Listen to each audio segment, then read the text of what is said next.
I mean, college is great. My wife and I met at Baylor University in Waco, Texas. We loved our college experience.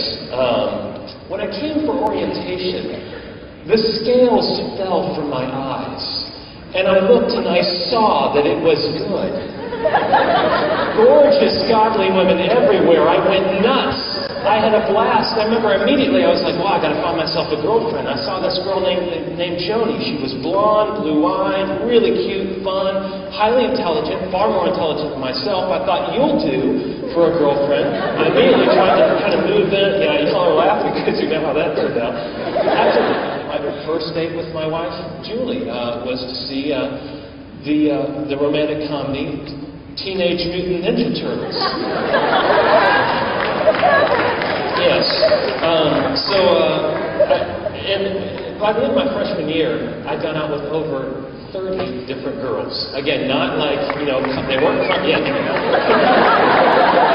Some of the guys are like, I don't believe that. And the ladies are like, I know that's not true. But again, that goes back to the guy-girl ratio. We don't need to go there. But in any case, all that to say, I come back my sophomore year, and I'm ready to do some more of the same.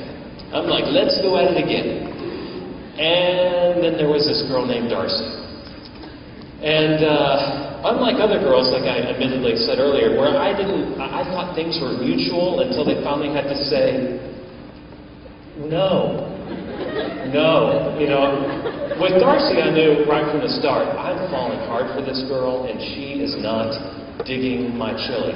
I mean, she was just, there was not a similar wavelength. So, I remember at that moment, I was like, God, how did this happen?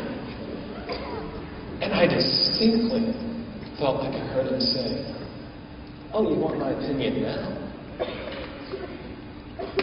I was like, want your opinion now? What the? I've been going, do I need to remind you, Almighty One, that I waited until college when I saw good Christian girls I go out with? We did nice Christian things. We didn't do anything immoral. We just had a good time. We shared testimonies. And God, as He probably has done with many of you, let me go off my little rant at Him.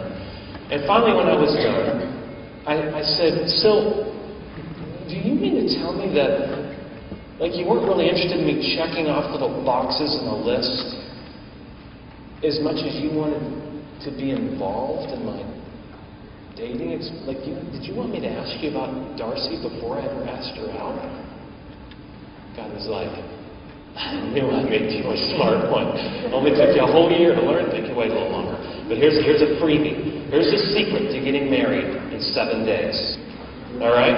Secret. I usually only share this in our class in little intimate settings, but for you, I get bonus.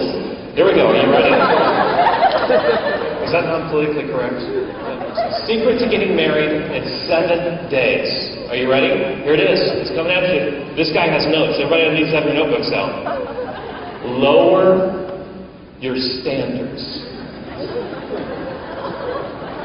There's somebody right now, they're like, they want to be married so bad, they'll marry even you. No. Stop. This is fun. It's fun. If you want to have a fulfilling marriage, you're probably going to want to prepare for it. I know, you're like, is that it? That's it, I'm leaving. I'm going to do that already. I'm going to find that special someone. We're going to get premarital counseling. No. I'm not talking about premarital counseling. I'm talking about stepping back 2 or 3 or 4 times before that. Imagine if you prepared for your job like that. Imagine if you just thought on-the-job training was going to do it. Can you imagine that? Well, let's imagine that job interview. Well, Mr. Johnson? Yes.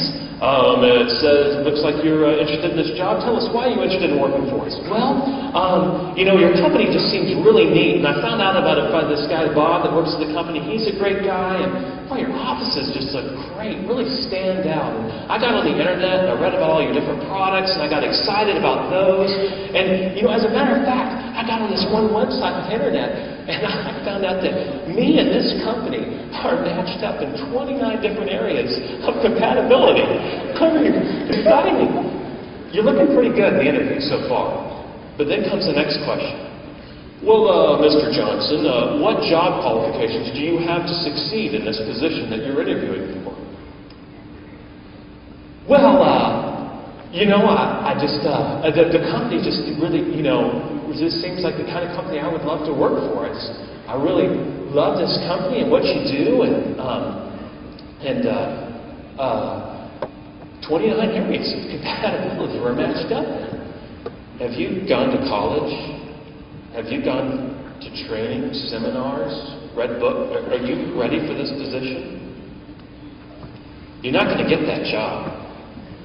And yet people get married like that every day. Is it any wonder marriages wind up like they do? In fact, preparing for a successful career doesn't just give you the knowledge, the experience, and the tools to succeed, although it does. Your Lipscomb University education is intended to do that, to give you those tools, that experience and knowledge. But in fact, the very act of preparing for your career focuses your sights on what kind of career God's calling you to. Did you know that? I mean, some of you may feel stupid that you came here as a pre-med major, and then you went to engineering, and now you're a business, but you know what? That's part of the deal, helping you focus. And in the same way, preparing for a successful marriage doesn't just give you the knowledge and the experience and tools to succeed in marriage, although it will, but the actual act of preparing for marriage will help focus your sights on what kind of marriage God is calling you to.